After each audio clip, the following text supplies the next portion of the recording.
श्री गुरुवे नमः। ओम ललिता त्रिपुर सुंदरी नमः। हम श्री एम के बारे में कुछ जानने का प्रयत्न कर रहे थे। तो एक बार श्री एम गुरु वायुरप्पन के दर्शन के लिए तमिलनाडु में गए थे।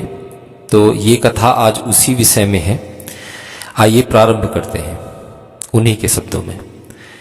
अब मैं आपको अपने जीवन की एक ऐसी घटना के बारे में बताता हूं जिसने सचमुच मेरी आत्मा को झकझोर कर रख दिया। इस घटना ने मेरा दिमाग बिल्कुल ही बदल कर रख दिया था। यह किस्सा गुरु वायूर के प्रख्यात मंदिर का है, जहां नटखट चित्चोर भगवान कृष्ण के युवा स्वरूप की पूजा की जाती है। उस परम आनंददायक अनुभव को मैंने अब तक अपने अंतर मन में बिल्कुल छिपा रखा था। शायद कुछ एक अंतरंग मित्रों को ही बताया हो। उनमें से एक मेरे अभिन्न मित्र हैं और अंदर से पूरी तरह कम्युनिस्ट हैं। उन्होंने इसे मेरा सबसे मार्मिक वहम माना, परंतु यह उनकी राय थी और उन्हें अपनी राय रखने का पूर्ण अधिकार है। हर व्यक्ति को यह अधिकार है कि वह अपनी आस्था के विषय में स्वयं तय कर सके, चाहे जो भी हो। पर मुझे लगता है कि अपने इस अद्भुत अनुभव को आप सभी को बताने का अब समय आ गया है। यह इसलिए और भी अधिक महत्वपूर्ण हो जाता है क्योंकि मैं जन्म से हिंदू नहीं हूं और गुरु वायूर उन कुछ एक मंदिरों में से एक है जहां अभी भी दूसरे धर्मों के लोगों का प्रवेश पूर्णतः वर्जित है। क्योंकि मैं बचपन से एक मुसलमान हूं, जब इस नियम को बनाया गया होगा तब शायद इसका कोई ठोस कारण रहा हो, पर इन विषयों पर हम अभी चर्चा नहीं करेंगे। मैं तो बस एक कृष्ण प्रेमी होने के नाते इसे लिख रहा हूं, इससे अधिक और कुछ नहीं। ज्यादातर लोग गुरु वायूर मंदिर के बारे में शायद न जानते हों, पर दक्षिण भारत में खास तौर पर केरल और तमिलनाडु में यह बहुत ही प्रख्यात मंदिरों में से एक है। बल्कि कहना चाहूंगा कि यह मंदिर त्रिवाणकोर के अनंत पद्मनाभन स्वामी मंदिर से भी अधिक प्रख्यात है। यहां मेरा जन्म हुआ था, इसलिए गुरु वायूर मंदिर के बारे में संक्षेप में जानकारी दे देना मैं जरूरी समझता हूं। इससे वे सब भी इस मंदिर से परिचित हो जाएंगे जो इसके बारे में कुछ नहीं जानते। कहा जाता है कि इस मंदिर के भगवान 5000 साल पुराने हैं, परंतु इस बात का कोई ऐतिहासिक आधार नहीं है। इस किंवदंती के अनुसार यह मूर्ति एक दिव्य चट्टान पतलांजन शिला को तराशकर बनाई गई थी। तब महाविष्णु स्वयं इसकी पूजा करते थे। बाद में यह प्रतिमा ब्रह्मा जी को सौंप दी गई। कई पीढ़ियों के बाद यह मूर्ति कृष्ण के माता पिता वासुदेव और देवकी द्वारा पूजी गई। फिर इस प्रतिमा को द्वारिका में स्थापित कर दिया गया और स्वयं कृष्ण इसकी पूजा करने लगे। शरीर त्यागने से पहले श्री कृष्ण ने यह प्रतिमा अपने सर्वोपरि शिष्य उद्धव को सौंप दी और यह हिदायत भी दी कि इसे देवताओं के गुरु बृहस्पति को दे दिया जाए। वे इसे कलयुग में पूजा करने के लिए किसी उचित स्थान पर स्थापित कर दे। फिर जब द्वारिका जल प्रलय में डूब गई तब बृहस्पति ने हवाओं के स्वामी अपने परम शिष्य वायु की मदद से उस प्रतिमा को बचा लिया। उस प्रतिमा को स्थापित करने के लिए उपयुक्त स्थान खोजते हुए उनकी मुलाकात परशुराम से हुई, जो स्वयं उसी प्रतिमा को ढूंढने द्वारिका जा रहे थे। गुरु बृहस्पति और वायु को परशुराम एक झील के पास बहुत ही सुंदर हरे भरे स्थान पर ले गए। वहां योगी भगवान शिव अपनी पत्नी पार्वती के साथ ध्यानरत थे।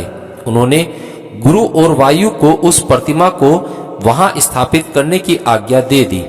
उस समय से उस स्थान को गुरु वायुर कहा जाने लगा। स्वयं शिव और पार्वती झील के दूसरे किनारे पर मम्यूर में जाकर बस गए। मम्यूर में शिव मंदिर के दर्शन के बिना अब भी गुरु वायूर का तीर्थाटन अधूरा माना जाता है। ये तो हुई किंवदंती। परंतु ऐतिहासिक तथ्यों के अनुसार गुरुवायूर या कुरुवायूर शब्द तमिल साहित्य के कोकासेंदम से निकला है। तमिल में कुरुवाई का मतलब है समुद्र, अतः इसे कुरुवायूर कहा गया। इस मंदिर के प्राचीनतम अभिलेख 17वीं शताब्दी से मिलते हैं। अलवर के गीतों में भी इस मंदिर का जिक्र है। 16वीं सदी के अंत तक आते आते गुरुवायूर केरल का अत्यंत प्रचलित तीर्थ स्थान बन चुका था। सन 1760 में डच सेनाओं ने गुरुवायूर को लूट लिया।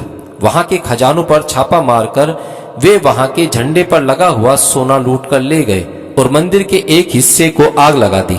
उसके बाद सन 1766 में हैदर अली के कैलीकट के हथियाने के बाद गुरुवायूर पर कब्जा कर लिया। फिर मालाबार के गवर्नर श्रीनिवास राव के अनुरोध पर उन्होंने भेंट स्वरूप उस मंदिर को हिंदुओं को वापस कर दिया। 1788 में टीपू सुल्तान ने मालाबार पर कब्जा कर लिया। टीपू सुल्तान ने छोटे छोटे मंदिरों को तहस नहस कर दिया और उस मंदिर को आग लगा दी, परंतु अचानक हुई तेज बारिश की वजह से यह बच गया। दोबारा संहार के डर से पुजारियों ने भगवान को छिपा दिया। बाद में चैंपक सेरी, नंबूद्री, देववर्मा, नंबूद्री और उल्लाहन पनिक्कर जैसे व्यक्तियों ने अपना सब कुछ धन संपत्ति और अपनी सेवाएं इस मंदिर को समर्पित कर दी। सन 1900 में इस मंदिर में दोबारा पूजा अर्चना शुरू हुई। 1928 में कैलीकट के जैमोरिन को फिर से गुरुवायूर का गवर्नर नियुक्त किया गया। 1770 में फिर एक बार यहां भयंकर आग लगी और पूरी जनता बिना किसी धर्म या संप्रदाय का विचार किए मंदिर को बचाने में जुट गई। जबरदस्त विनाश हुआ, पर गर्भगृह बच गया। फिर से मंदिर का निर्माण कार्य आरंभ हुआ और 14 अप्रैल 1973 में मंदिर को पूजा के लिए खोल दिया गया। इस संदर्भ में दो पुण्य आत्माओं का जिक्र करना जरूरी है जिन्होंने गुरुवायूर को प्रसिद्धि दिलाई। एक थे मेलपथुर नारायण भट्टाथिरी और दूसरे थे पुन्नथानम। मेलपथुर नारायण भट्टाथिरी एक महान विद्वान और गणितज्ञ होने के साथ साथ नारायणीयम के लेखक भी हैं। नारायणीयम भक्ति के परिपूर्ण एक संस्कृत काव्य है जिसमें 1036 पद हैं। इसमें बेहद भगवत पुराण को सारांश में प्रस्तुत किया गया है। इस कथा के अनुसार उनके गुरु अच्युत पिसारोदी को हड्डियों की बेहद तकलीफदेह बीमारी थी। भट्टाथिरी से अपने गुरु की तकलीफ देखी नहीं गई और उन्होंने अपनी योगिक शक्तियों से उनकी बीमारी को अपने ऊपर ले लिया ताकि गुरु को उस पीड़ा से छुटकारा मिले। पर जल्द ही उन्हें समझ में आ गया कि यह दर्द बहुत ही अधिक यंत्रणादायक है। तब उन्होंने गुरुवायूर जाने का निर्णय किया। उन्हें पूरा विश्वास था कि गुरुवायूर के स्वामी गुरुअप्पन जरूर अपने कष्ट का निवारण करेंगे। मंदिर के द्वार पर ही उनकी मुलाकात थुजांत एथ्योचन से हुई जिन्होंने आध्यात्म रामायण लिखी थी। एथ्योचन स्वयं एक कट्टर परंपरावादी ब्राह्मण थे। उन्होंने ये कहकर भट्टाथिरी को एक जोरदार झटका दिया कि मीन थोट्टू कुटिका मछली से आरंभ करो। गहन विचार के बाद भट्टाथिरी की समझ में आया कि एथ्योचन उनसे मछली खाने को नहीं कह रहे थे बल्कि महाविष्णु के अवतारों की कथा की शुरुआत मत्स्य अवतार से करने को कह रहे थे।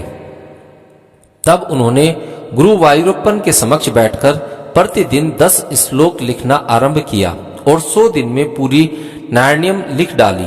कहा जाता है कि अंतिम दिन उन्हें गुरुवाप्यन के साक्षात दर्शन हुए और बीमारी से मुक्ति प्राप्त हो गई। आज भी केरल में संस्कृत में लिखी गई नारायणीयम को अत्यंत आदर और भक्ति से पढ़ा जाता है। मेलपथुर के ही समकालीन थे पुथानम। वे उतने महान विद्वान तो नहीं थे परंतु गुरुवायूरप्पन के सच्चे भक्त थे। उन्हें मलयालम में लिखे अपने उत्कृष्ट साहित्यिक कार्य ज्ञानप्पन के लिए याद किया जाता है, जिसका मतलब प्रज्ञा का गीत वह मलयालम में लिखा गया है। पुत्थानम का विवाह 20 वर्ष की उम्र में हो गया था, परंतु काफी समय तक उनके कोई संतान नहीं हुई। कहा जाता है कि वे गुरु वायुरप्पन के समक्ष बहुत समय तक अश्रुधारा आंखों में लिए प्रार्थना करते रहे। अंत में उन्हें एक पुत्र की प्राप्ति हुई। पुनाथनम ने धूमधाम से इस अवसर पर एक उत्सव का आयोजन किया और हर परिचित व्यक्ति को उसमें आमंत्रित किया, परंतु भाग्य की विडंबना देखिए, समारोह से घंटा भर पहले ही उस बालक की मृत्यु हो गई। दुख में डूबे पुंथानम ने उसी क्षण सभी सांसारिक बंधनों को त्याग दिया और स्वयं गुरु वायुरप्पन की शरण में चले गए। उनकी मनोदृष्टि पूरी तरह से बदल गई। उन्हें यह विश्वास हो गया कि गुरु वायुरप्पन ही बाल रूप में उनके घर जन्मे थे। उन्होंने लिखा, जब स्वयं बाल कृष्ण ही हमारे हृदय में नर्तन करते हैं तो हम अपने संतान को क्यों तरसते हैं। ज्ञानप्पन का आरंभ और अंत इस श्लोक से होता है। कृष्ण कृष्ण मुकुंद जनार्दन, कृष्ण गोविंद नारायण हरे, अच्युतानंद गोविंद माधव, सचिदानंद नारायण हरे। हरे कृष्ण गुरु वायुरप्पन मुझे वैकुंठ ले जाने के लिए आए हैं, उनका स्तुति गान करो। पुनथम ऊपर की ओर इंगित करते हुए बोले और उसी के साथ उन्होंने अपनी अंतिम सांस ली। इस प्रकार वे हमेशा के लिए अपने प्रिय कृष्ण के पास चले गए। अब सुनिए, प्रेम और वात्सल्य के वशीभूत हो भगवान कृष्ण ने कैसे मुझे अपनी अद्भुत लीला दिखाई। अपने दोस्त अनंत नारायण और उसके पिता विश्वनाथ अय्यर जी का जिक्र किया था, जो भारतीय जीवन बीमा निगम में कार्यरत थे। जब भी श्री विश्वनाथ अय्यर का तबादला त्रिवेंद्रम से तिरुचूर हुआ तो उन्होंने मुझे वहां तिरुचूरपुरम नामक महान वाड़क्कू नाथन शिव मंदिर के वार्षिक उत्सव को देखने के लिए आमंत्रित किया। तिरुचूरपुरम का बहुत ही बड़े स्तर पर मनाया जाता है। आभूषणों से लदे हुए सैकड़ों हाथी मंदिर को चारों ओर से घेरे हुए हैं और फिर चेंडा ढोल की ताल पर भगवानों की एक शोभा यात्रा निकलती है। अंत में इतनी जोरदार आतिशबाजी की जाती है जैसे हजारों तोपें एक साथ दागी गई हों। इस आवाज से पुरम प्रांगण के आसपास की सभी इमारतें कांप जाती हैं। मैंने फौरन उस निमंत्रण को स्वीकार कर लिया और वहां जाकर उस उत्सव को धूमधाम से मनाया। पालघाट में चल रही अपनी इंजीनियरिंग की पढ़ाई की वजह से अनंत को छुट्टी नहीं मिली, अतः वे नहीं पहुंच पाया।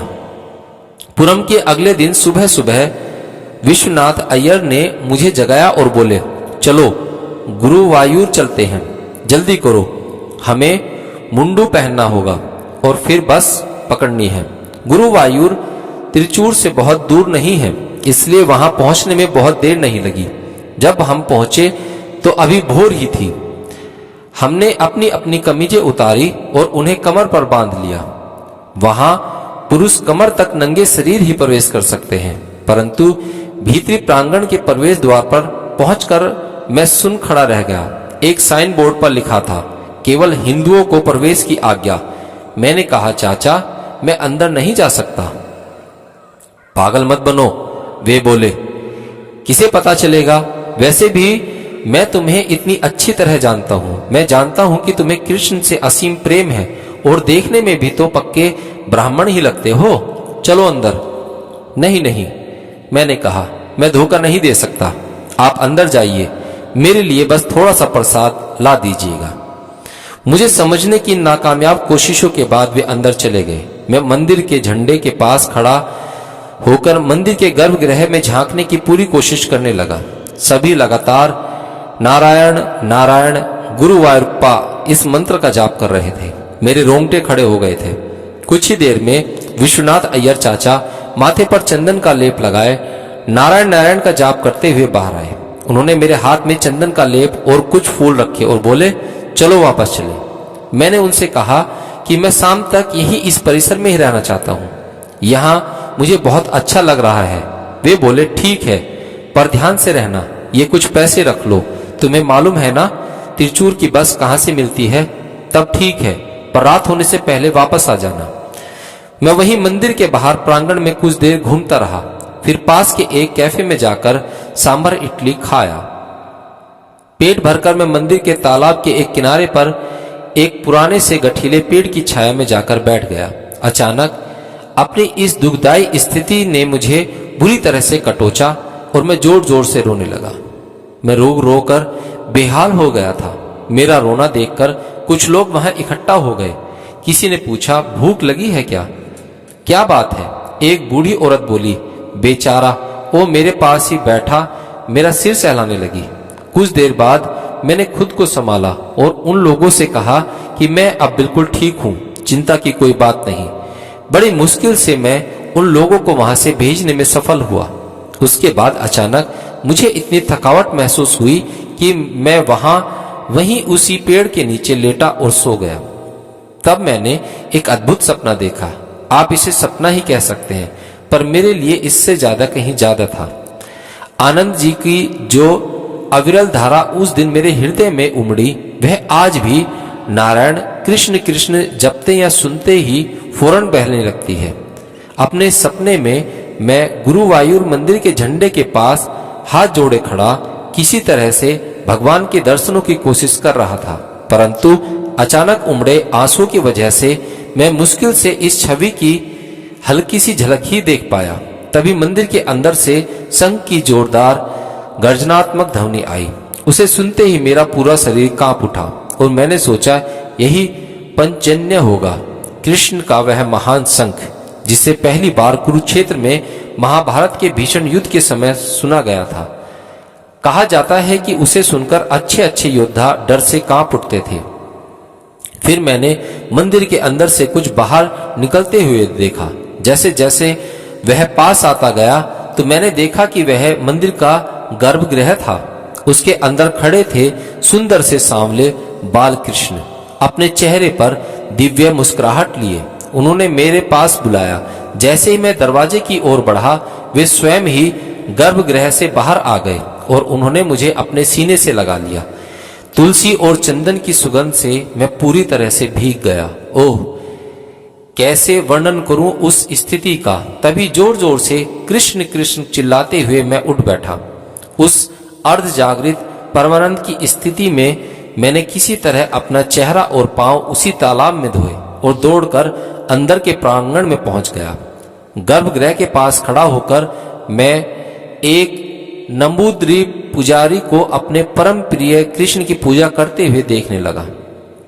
वे मुझे देखकर बिल्कुल वैसे ही मुस्कुराए रहे थे जैसे मेरे स्वप्न में। प्रसाद रूप में दिए गए चंदन का लेप लेकर मैं अस्थिर कदमों से बाहर की ओर चल दिया।